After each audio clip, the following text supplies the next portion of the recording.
அனைவருக்கும் அன்பு வணக்கம்.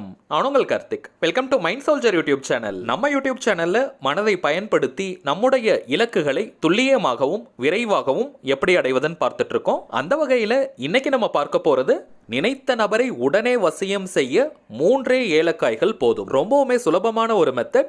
இந்த வீடியோக்குள்ள போறதுக்கு முன்னாடி நம்ம சேனலை இப்பதான் நீங்க ஃபர்ஸ்ட் டைம் பாக்குறீங்கன்னா மறக்காம சப்ஸ்கிரைப் பண்ணிக்கோங்க. பக்கத்துல இருக்க பெல் ஐகானையும் பிரஸ் பண்ணிக்கோங்க. அப்பதான் அப்லோட் பண்ற எல்லா பயனுள்ள தகவல்களும் உடனடியா உங்களுக்கு நோட்டிபிகேஷன்ல வரும். இப்ப நம்ம பார்க்க போறது ஒரு தாந்திரீக முறை. எல்லா தாந்திரீக முறைகளுமே லா ஆஃப் அட்ராக்ஷன் உடைய ஒரு பார்ட். லா ஆஃப் அட்ராக்ஷன் அப்படின்னா ஈர்ப்பு விதி. தாந்திரிக முறைகளிலும் கூட பார்த்தீங்கன்னா ஒரு குறிப்பிட்ட பொருளையோ அல்லது நபரையோ நாம் ஈர்க்கிறோம். லா ஆஃப் அட்ராக்ஷன்ல இருக்கக்கூடிய அஃபர்மேஷன்ஸ், ஏஞ்சல் நம்பர்ஸ், ஸ்விட்ச் வேர்ட்ஸ் எப்படி நமக்கு பலன் கொடுக்குமோ அதே போலதான் தாந்திரிக முறைகளும் நமக்கு பலன்களை கொடுக்கும். தாந்திரிக முறையில சில புறப்பொருட்களை நாம் பயன்படுத்துவோம். உதாரணத்திற்கு எலுமிச்சம்பழம், வசம்பு, கிராம்பு, பச்சை கற்பூரம், ஏலக்காய், அன்னாச்சிப்பூ மற்றும் சில வாசனை திரவியங்கள்னு இது போன்ற பொருட்களை நாம் பயன்படுத்துவோம். லா ஆஃப் அட்ராக்ஷன் மெத்தடாக இருந்தாலும் சரி அல்லது தாந்திரிக முறைகளாக இருந்தாலும் சரி, ரெண்டுமே நம்முடைய மனதின் ஆற்றல்களையும் நம்பிக்கையையும் பயன்படுத்தி வெற்றி அடையும் வழி. இப்ப நம்ம பார்க்க போகும் இந்த வசிய முறை ரொம்பவுமே பவர்ஃபுல்லான ஒரு மெத்தட். நம்ம சேனலுடைய சப்ஸ்கிரைபர்ஸ் மற்றும் வியூவர்ஸ் நல்ல விஷயங்களுக்காக மட்டுமே இந்த மெத்தடை நீங்க யூஸ் பண்ணணும். எந்த ஒரு தாந்திரிகம் உடனடியாக நமக்கு ரிசல்ட் கொடுக்குதோ அதை தவறான நோக்கங்களுக்காக நாம் பயன்படுத்தும் பொழுது அதனுடைய விளைவுகளும் உடனடியாக நம்மை வந்து சேரும். நிறைய பேர் வசியம்னு உடனே அது தவறான விஷயம்னு நினைக்கிறாங்க. அப்படி கிடையாதுங்க. தவறான நோக்கங்களுக்காக பயன்படுத்துறவங்களுக்கு தான் இது தவறான விஷயம். பிரிந்து வாழும் நல்ல உறவுகள் மீண்டும் சேர்ந்து வாழ்வதற்கு இது போன்ற வசிய முறைகளை தாராளமாக பயன்படுத்தலாம். சரிங்க, இப்ப நம்ம பார்க்க போகும் இந்த வசிய தாந்திரிக முறையை யாரெல்லாம் பயன்படுத்தலாம்னு பார்த்தோம்னா, கணவன் மனைவி, உண்மையான காதலர்கள், நெருங்கிய நண்பர்கள், உடன் பிறந்தவர்கள், பெற்றவர்களாக இருக்கிற பட்சத்துல குழந்தைகள் உங்களுடைய பேச்சை கேட்கணும்னா பேரண்ட்ஸ் நீங்க இதை பயன்படுத்தலாம். உங்களுக்கு நெருக்கமாக இருக்கக்கூடிய நல்ல உறவுகளுக்கு இதை நீங்க தாராளமாக பயன்படுத்தலாம். ஒன் சைட் லவ்ல இருக்கிறவங்க உங்களுடைய காதல் உண்மையானதாக நேர்மையானதாக இருக்கிற பட்சத்துல இந்த மெத்தடை நீங்க பயன்படுத்தலாம். அறிமுகம் இல்லாத நபர்களுக்கு இந்த மெத்தடை நீங்க யூஸ் பண்ண முடியாது. யாருக்காக இந்த டெக்னிக் நீங்க யூஸ் பண்றீங்களோ அந்த குறிப்பிட்ட நபருக்கும் உங்களுக்கும் இடையே அறிமுகம் இருந்திருக்கணும். அடுத்த முக்கியமான விஷயம், இந்த வசிய முறை எப்படி வேலை செய்யும்னு பார்த்தீங்கன்னா, ஒரு உதாரணத்திற்கு நான் சொல்றேங்க. மனஸ்தாபம் காரணமாக பிரிந்து வாழும் உறவுகளுக்கு இதை நீங்க பயன்படுத்தும் பொழுது உங்களை மன்னிக்கணும்ன்ற மனப்பக்குவம் அவங்களுக்கு ஃபர்ஸ்ட் ஏற்படும். அடுத்ததாக உங்களை பற்றிய நல்ல விஷயங்கள் அவங்களுக்குள்ள ஓடிக்கிட்டே இருக்கும். உங்களை பற்றிய எண்ணங்களும் சிந்தனைகளும் ஆழமாக இருக்கும். உங்களை ஞாபகப்படுத்தக்கூடிய நிறைய சந்தர்ப்பங்களும் சூழ்நிலைகளும் அவங்களுக்கு உருவாகிட்டே இருக்கும். உங்க கூட அவங்க சந்தோஷமாக இருந்த அந்த நினைவுகள் அவங்களுக்கு அடிக்கடி வந்துகிட்டே இருக்கும். உங்களை ரொம்ப அதிகமா மிஸ் பண்றோம்ன்ற ஃபீலிங்ஸ் அதிகமாகும். உங்களை பார்க்கணும், உங்க கூட பேசணும்ன்ற எண்ணம் தீவிரமாக இருக்கும். இந்த மெத்தடை நீங்க கரெக்டா ஃபாலோ பண்ணீங்கன்னா இப்ப நம்ம பார்த்த எல்லா சிம்டம்ஸும் அவங்களுக்கு தோன்ற ஆரம்பிக்கும். அதற்கு பிறகு அவங்களாகவே உங்ககிட்ட வந்து பேசுவாங்க. உங்களை புரிஞ்சுப்பாங்க. அவங்களுடைய வாழ்க்கையில நீங்க ரொம்பவுமே முக்கியம்ன்ற உணர்வு தோன்றும். நம்ம சேனல்ல அப்லோட் பண்ற எல்லா வசிய முறைகளுமே இதே பேட்டர்ன்ல தாங்க ஒர்க் பண்ணும். இதை தவிர்த்து வசியம்னு உடனே நீங்க சொல்ற விஷயங்களை எல்லாம் கண்மூடித்தனமாக கேட்பாங்க. நீங்க என்ன சொன்னாலும் அதை செய்வாங்கன்றதெல்லாம் கிடையாதுங்க. நம்ம சேனலை பொறுத்த வரைக்கும் அது போன்ற வசிய முறைகளை நம்ம அப்லோட் பண்ண மாட்டோம். உண்மையான அன்பையும் காதலையும் புரிதலையும் வெளிப்படுத்தும் வசிய முறைகள் தான் நம்ம சேனல்ல இருக்கும். இப்ப நம்ம பார்க்க போகும் இந்த வசிய முறை இமீடியட்டா உங்களுக்கு ரிசல்ட் கொடுக்கும். இது ஒரு தாந்திரிக முறையாக இருக்கிறதுனால எந்த கிழமை இந்த மெத்தடை ஸ்டார்ட் பண்ணணும்னு பார்த்தீங்கன்னா, வியாழக்கிழமை அல்லது சனிக்கிழமை, Thursday or Saturday தான் இந்த மெத்தடை நீங்க ஸ்டார்ட் பண்ணணும். தொடர்ந்து 7 நாட்களுக்கு 7 டேஸ்க்கு இதை நீங்க ஃபாலோ பண்ணணும். நடுவுல எந்த ஒரு பிரேக்கும் எடுக்க கூடாது. இன் கேஸ் நீங்க பிரேக் எடுத்துட்டீங்கன்னா திரும்பவும் நீங்க ஃபர்ஸ்ட்ல இருந்தா ஸ்டார்ட் பண்ணணும். ஆண்கள் பெண்கள் 2 பேருமே இதை பயன்படுத்தலாம். பெண்களாக இருக்கிற பட்சத்துல தீட்டு நாட்கள்ல இதை நீங்க செய்யக்கூடாது. அதனால தீட்டு ஏற்படாத மாதிரியான 7 நாட்களா பார்த்து நீங்க தேர்வு செய்யணும். கரண்டா நீங்க 2 அல்லது 2ற்கும் மேற்பட்ட law of attraction method or தாந்திரிக முறைகளை ஃபாலோ பண்ணிட்டு இருக்கீங்கன்னா இதை நீங்க செய்ய வேண்டாம். உங்களுடைய மத்த மெத்தட்ஸ் கம்ப்ளீட் ஆனதுக்கு பிறகு இதை நீங்க ஸ்டார்ட் பண்ணுங்க. ஒரே நேரத்தில் பவர்ஃபுல்லான நிறைய லா ஆஃப் அட்ராக்ஷன் மெத்தட் அல்லது தாந்திரிக முறைகளை நீங்க பயன்படுத்தினீங்கன்னா அந்த இடத்துல ஒரு ரிப்பல்ஷன் கிரியேட் ஆகும். மனதில் ஒரு எதிர்ப்பு அலை உருவாகி ஆப்போசிட் ரிசல்ட் நமக்கு அது கொடுத்துரும். சோ நீங்க ஒரே ஒரு மெத்தட் மட்டும் ஃபாலோ பண்ணிட்டு இருக்கீங்கன்னா இதையும் சேர்க்கலாம். அல்லது கரண்டா நீங்க எந்த ஒரு மெத்தடும் யூஸ் பண்ணலனா இந்த மெத்தடை நீங்க தாராளமாக செய்யலாம். உடனடியாக ரிசல்ட் கிடைக்கும். வியாழக்கிழமை நீங்க ஸ்டார்ட் பண்றீங்கன்னா புதன்கிழமையோட முடியும். சனிக்கிழமை நீங்க ஸ்டார்ட் பண்றீங்கன்னா வெள்ளிக்கிழமையோட இந்த மெத்தட் உங்களுக்கு கம்ப்ளீட் ஆகும். அடுத்ததாக டைமிங்ஸ் பார்த்தீங்கன்னா விடியற் காலை 4 மணி முதல் காலை 11 மணி வரை இருக்கும். அந்த இடைப்பட்ட நேரத்தை நீங்க பயன்படுத்திக்கலாம். அல்லது மாலை 5 மணி முதல் இரவு 11 மணி வரை இருக்கும். அந்த இடைப்பட்ட நேரத்தையும் நீங்க யூஸ் பண்ணிக்கலாம். உங்களுக்கு எந்த நேரம் கன்வீனியன்ட்டா இருக்கோ அந்த நேரத்தை பயன்படுத்திக்கோங்க. அடுத்ததாக நமக்கு தேவைப்படும் பொருட்கள் என்னன்னு பார்த்தோம்னா ஏலக்காய். ஒரு நாளைக்கு 3 ஏலக்காய்னு 7 நாட்களுக்கு 21 ஏலக்காய் நமக்கு தேவை. வாடி போன காய்ந்து போன விதைகள் வெளியேறிய ஏலக்காய்களை பயன்படுத்தக்கூடாது. ஃப்ரெஷ்ஷா இருக்கக்கூடிய ஏலக்காய்களை தான் தாந்திரிகத்திற்கு நாம் பயன்படுத்தணும். அடுத்ததாக கிராம்பு நமக்கு தேவை. லவங்கம்னு கூட இதை சொல்லுவாங்க. ஒரு நாளைக்கு 2 கிராம்புகளை நம்ம பயன்படுத்தணும். ஸோ 7 நாட்களுக்குமே கிராம்பு நமக்கு தேவை. முனை உடைந்த கிராம்புகளை பயன்படுத்தக்கூடாது. நம்ம டிஸ்பிளேல தெரிவதை போல முழுமையாக இருக்கக்கூடிய கிராம்பை தான் நாம் பயன்படுத்தணும். அடுத்ததாக ஒரு டம்ளர்ல நமக்கு தண்ணீர் தேவை. பிளாஸ்டிக்கை தவிர்த்து வேறு எந்த மெட்டல்ல வேணாலும் அந்த டம்ளர் இருக்கலாம். ஒரு டம்ளர் அளவிற்கு தண்ணீர் நமக்கு தேவை. அடுத்ததாக ஒரு ரெட் பென் நமக்கு தேவை. சிவப்பு நிறத்துல தான் நாம் விரும்பும் அந்த குறிப்பிட்ட நபருடைய பெயரை எழுத போறோம். ஸோ ரெட் கலர் பென் நீங்க எடுத்துக்கோங்க. அது பெண்ணாக தான் இருக்கணும்னு கிடையாதுங்க. மார்க்கர், ஸ்கெட்ச், ஹைலைட்டர்னு எதை வேணா நீங்க பயன்படுத்திக்கலாம். சிகப்பு நிறத்துல எழுதணும், அவ்வளவுதான். இவை தாங்க நமக்கு தேவையான பொருட்கள். இந்த தாந்திரிகம் செய்யும் 7 நாட்களும் அசைவம் சாப்பிடலாமான்னு கேட்டீங்கன்னா தாராளமாக நீங்க சாப்பிடலாம். ஆனால் அந்த தாந்திரிகத்தை முடிச்சதுக்கு பிறகு நீங்க நான்வெஜ் எடுத்துக்கோங்க. குளிச்சுட்டு தான் இந்த தாந்திரிகம் செய்யணுமான்னு கேட்டீங்கன்னா நிச்சயமாக குளித்ததற்கு பிறகுதான் இந்த தாந்திரிகத்தை நீங்க செய்யணும். தலைக்கு குளிக்கணும்னு அவசியம் கிடையாதுங்க. நார்மலா குளித்தாலே போதும். கிழக்கு திசை அல்லது வடக்கு திசை, ஈஸ்ட் ஆர் நார்த் டைரக்ஷனை ஃபேஸ் பண்ண மாதிரி நீங்க உட்கார்ந்துக்கோங்க. வெறும் தரையில உட்கார கூடாதுங்க. ஒரு துணி மாதிரி நீங்க போட்டுக்கோங்க. புடவை, வேஷ்டி போல ஒரு துணிகளை கூட நீங்க போட்டுக்கலாம். அல்லது பாய், மனை வச்சிருந்தீங்கன்னா அதையும் நீங்க பயன்படுத்திக்கலாம். தரையில உட்கார முடியாதவங்க மட்டும் நீங்க சேர் பயன்படுத்திக்கலாம். சேர்ல உட்கார்றவங்க விரிப்பு போடணும்ன்ற அவசியம் கிடையாது.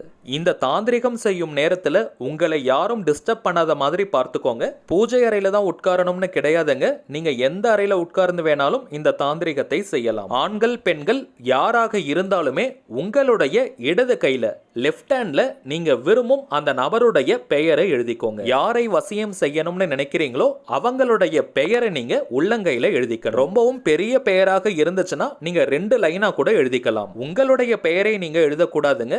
யாரை நீங்க வசியம் செய்யணும்னு நினைக்கிறீங்களோ அவங்களுடைய பெயரை மட்டும் தான் நீங்க எழுதணும். ரெட் கலர்ல மட்டும் தாங்க நீங்க எழுதணும். சிவப்பு நிறத்துல தான் எழுதணும். கொஞ்சம் போல்டா நல்லா தெரியற மாதிரி எழுதிக்கோங்க. பெயர் எழுதுறதுல நிறைய பேருக்கு கன்ஃபியூஷன்ஸ் இருக்கும்.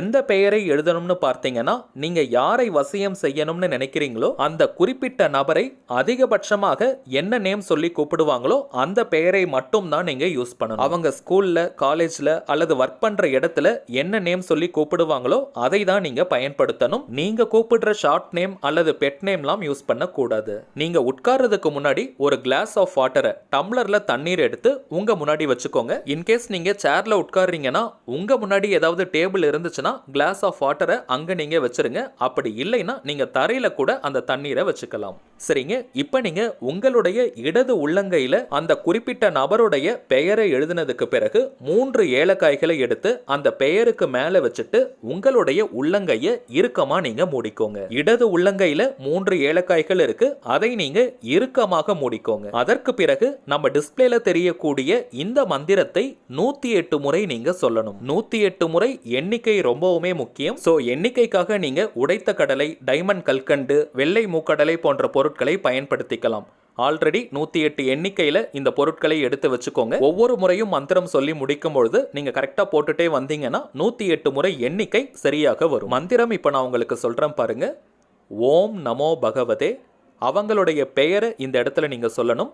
மமவசம் குரு குரு ஸ்வாஹா. உள்ளங்கையில நீங்க என்ன பெயரை எழுதி வச்சிருக்கீங்களோ அந்த நேம தான் இங்க நீங்க பயன்படுத்தணும். உதாரணத்திற்கு நான் சொல்றேங்க, அவங்களுடைய பெயர் ராஜான்னு இருந்ததுன்னா ஓம் நமோ பகவதே ராஜா மமவசம் குரு குரு ஸ்வாஹா. அவங்களுடைய பெயர் ராணின்னு இருந்ததுன்னா ஓம் நமோ பகவதே ராணி மமவசம் குரு குரு ஸ்வாஹா. இந்த மந்திரத்தில் இருக்கக்கூடிய குரு அப்படின்ற வார்த்தையை குருன்னு நீங்க சொல்லக்கூடாது.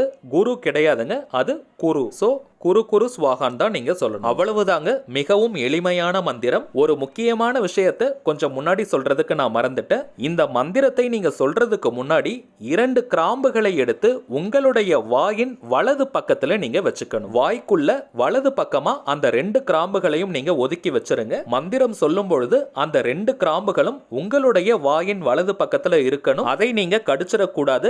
ரைட் ஹேண்ட் சைட் வாய்க்குள்ள மந்திரம் சொல்லும் வரை அந்த 2 கிராம்புகளும் இருக்கணும். 108 முறை மந்திரம் நீங்க சொல்லி முடிச்சதுக்கு பிறகு உங்களுடைய இடது கையில் இருக்கக்கூடிய 3 ஏலக்காயை ஒரு பாக்ஸ்ல நீங்க போட்டு வச்சுக்கோங்க. வாயில் இருக்கக்கூடிய அந்த 2 கிராம்பையும் நீங்க துப்பிடுங்க. உங்க முன்னாடி டம்ளர்ல இருக்கக்கூடிய அந்த தண்ணீரை நீங்க பொறுமையா குடிச்சிருங்க. ரொம்ப வேக வேகமா அந்த தண்ணீரை குடிக்காதீங்க, பொறுமையா அந்த தண்ணீரை நீங்க குடிக்கணும். அவ்வளவுதாங்க. இதே போல 7 நாளைக்கும் இந்த தாந்திரிகத்தை நீங்க செய்யணும். 7 நாட்களும் ஒரே டைமிங்ஸ் தான் ஃபாலோ பண்ணணும்னு கிடையாதுங்க. ஒரு நாள் நீங்க காலை நேரத்தில் செய்யலாம், இன்னொரு நாள் ஈவினிங் டைம்ல செய்யலாம். ஆல்ரெடி நம்ம பார்த்த டைமிங்ஸ்ல உங்களுக்கு எந்த நேரம் கன்வீனியன்ட்டா இருக்கோ அந்த நேரத்தை நீங்க பயன்படுத்திக்கோங்க. உள்ளங்கையில நீங்க விரும்பும் அந்த குறிப்பிட்ட நபருடைய பெயரை எழுதணும்னு பார்த்தோம். டெய்லியுமே நீங்க உட்காரும் பொழுது அதை எழுதணும். எந்த லாங்குவேஜ்ல வேணாலும் எழுதிக்கலாம்ங்க, தமிழ்ல தான் எழுதணும்னு கிடையாது. உங்களுடைய மொழி எதுவோ அதுல நீங்க எழுதிக்கலாம், அல்லது இங்கிலீஷ்ல கூட நீங்க எழுதிக்கலாம். தினமுமே புதியதாக 3 ஏலக்காய்களை நீங்க பயன்படுத்தணும். அதே போல வாயில் வைக்கக்கூடிய அந்த கிராம்பும் பாத்தீங்கன்னா தினமுமே ஃப்ரெஷ்ஷா நீங்க 2 கிராம்பை எடுத்துக்கணும். மந்திரத்தை வாய் விட்டும் நீங்க சொல்லலாம், அல்லது மனதுக்குள்ளேயும் சொல்லிக்கலாம். அதே போல கண்களை திறந்துட்டும் சொல்லலாம், கண்களை மூடிட்டும் நீங்க மந்திரம் சொல்லலாம். எப்படி இருந்தாலுமே அந்த குறிப்பிட்ட நபரை நீங்க நினைச்சிட்டே மந்திரத்தை சொல்லணும். கவனம் ரொம்பவுமே முக்கியம். வேற எங்கேயோ கவனத்தை வச்சுட்டு மந்திரத்தை மட்டும் நீங்க சொன்னீங்கன்னா பலன் கொடுக்காது. அந்த குறிப்பிட்ட நபர் உங்க கூட தான் இருக்காங்கன்னு மனதார நீங்க நினைச்சிட்டே இந்த மந்திரத்தை சொல்லணும். மந்திரத்தை பொறுமையா மென்மையா நீங்க சொல்லுங்க, ரொம்ப வேக வேகமா சொல்லாதீங்க. 7 நாட்கள் மந்திரம் சொல்லி முடிச்சதுக்கு பிறகு உங்ககிட்ட 21 ஏலக்காய்கள் இருக்கும். அந்த 21 ஏலக்காய்களையும், அதாவது தாந்திரிகத்தை நீங்க முடிச்ச அடுத்த நாள் வீட்டு பக்கத்துல நீர்நிலைகள் இருந்தால், ஏரி, குளங்கள், கிணறு அல்லது கடல் இருந்தால் அங்க நீங்க தூக்கி போடலாம். அப்படி இல்லைன்னா கவலைப்படாதீங்க, ஒரு கிளாஸ்ல தண்ணீர் எடுத்துக்கோங்க. இந்த 21 ஏலக்காய்களையும் அந்த தண்ணீர்ல போட்டுட்டு 5 நிமிடங்களுக்கு பிறகு அந்த தண்ணீரை கிச்சன் சிங்க்ல ஊத்திடுங்க. அந்த ஏலக்காய்களை கால்படாத இடமா பார்த்து நீங்க தூக்கி போட்டுருங்க. செடிகள், புதர்கள் ஏதாவது இருந்தால் அங்க கூட நீங்க தூக்கி போடலாம். தாந்திரிகத்தை மொத்தம் 7 நாட்கள் செய்யணும். 8வது நாள் தான் இந்த ஏலக்காய்களை நீங்க தூக்கி போடணும். ஒவ்வொரு நாளும் நீங்க மந்திர ஜபம் முடிச்சதுக்கு பிறகு உங்க உள்ளங்கையை நீங்க திறந்து பார்த்தீங்கன்னா நீங்க பெயர் எழுதியிருக்கக்கூடிய அந்த சாயம் இங்கு வந்து ஏலக்காயுடன் கலந்திருக்கும். அப்படித்தான் இருக்கணும். அதனாலதான் கைகளை இறுக்கி மூட சொல்லி நம்ம பார்த்தோம். கொஞ்சமாவது அந்த பெயரை எழுதியிருக்கக்கூடிய இங்க் ஏலக்காய் மேல படணும். சோ அந்த அளவிற்கு கைகளை கொஞ்சம் இறுக்கமாக மூடி வச்சுட்டு மந்திர ஜபத்தை நீங்க செய்யுங்க. 7 நாட்களும் ஒரே பாக்ஸ்ல நீங்க ஏலக்காய்களை சேர்த்துட்டே வாங்க. மந்திர ஜபம் முடிஞ்சதுமே நீங்க தினமும் வாயில் இருக்கக்கூடிய கிராம்பை நீங்க டஸ்ட்பின்ல துப்பிடுங்க. தாந்திரீகம் செய்யும் நேரத்தை தவிர மற்ற நேரங்கள்ல அந்த குறிப்பிட்ட நபரை பற்றி நீங்க நினைக்கவே கூடாது. அவங்களா உங்களை கான்டாக்ட் பண்றாங்க, உங்களை பார்க்க வராங்கன்னா அந்த நேரத்துல நீங்க பேசுங்க. இந்த 7 நாட்கள் நீங்களாகவே வழிய அவங்கள போய் கான்டாக்ட் பண்ணாதீங்க. ஏதாவது அவசியமான விஷயம், முக்கியமாக ஏதாவது பேசணும்னா மட்டும் நீங்க அந்த குறிப்பிட்ட நபர்கிட்ட பேசுங்க. மற்றபடி நீங்களா வாண்டடா பேசிக்கிட்டே இருக்க கூடாது. அதே போல அவங்கள நீங்க மானிட்டர் பண்ணிக்கிட்டே இருக்க கூடாது. ஒரு வசிய முறையை நம்ம பிராக்டிஸ் பண்றோம், சோ அவங்க கிட்ட ஏதாவது மாற்றம் தெரியுதான்னு அவங்கள நீங்க கண்காணிச்சுட்டே இருக்க கூடாது. அவங்களா உங்ககிட்ட பேசினாங்கன்னா தாராளமா நீங்க அவங்க கூட பேசலாம். வீட்டில் இருக்கும் நபர்களை தவிர வெளியாட்கள் யாருக்கிட்டயுமே இப்படி ஒரு தாந்திரிகம் செய்யறத நீங்க ஷேர் பண்ணாதீங்க. குறிப்பாக யாருக்காக இந்த தாந்திரிகம் நீங்க செய்றீங்களோ அந்த நபருக்கு எப்பவுமே இந்த தாந்திரிகத்தை நீங்க செஞ்சது தெரியவே கூடாது.